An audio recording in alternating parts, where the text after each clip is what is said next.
अस्सलाम वालेकुम नाज़रीन, JN न्यूज़ HD के साथ मैं हूं नाइला भट्टी। नजर डालते हैं आज की अहम खबरों पर।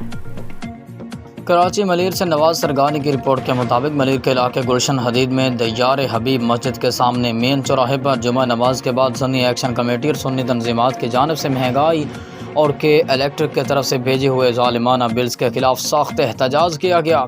साबिका हुकूमत और निगरान हुकूमत के खिलाफ सख्त नारेबाजी की गई। आवाम में सख्त गम और गुस्से की लहर।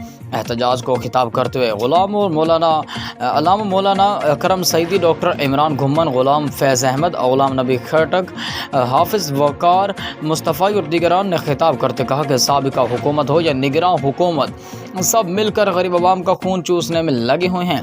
हर 10-15 दिन के बाद पेट्रोलियम मसनूआत में इजाफा है। क्या आवाम से मजाक किया जा रहा है?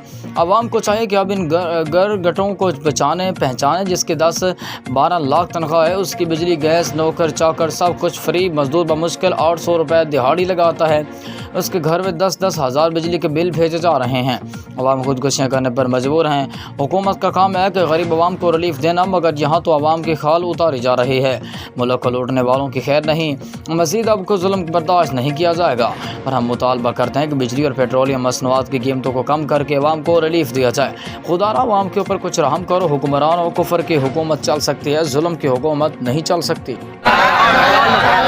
रुपए नहीं, 17,000 अरब डॉलर वो सिर्फ मराहत की मद में दिया जा रहा है, सहूलतों के तौर पे दिया जा रहा है, अय्याशी के लिए दिया जा रहा है। जबकि यहाँ हम परेशान है कि हमारे पास 4,000 अरब डॉलर या 4,000 जितने भी डॉलर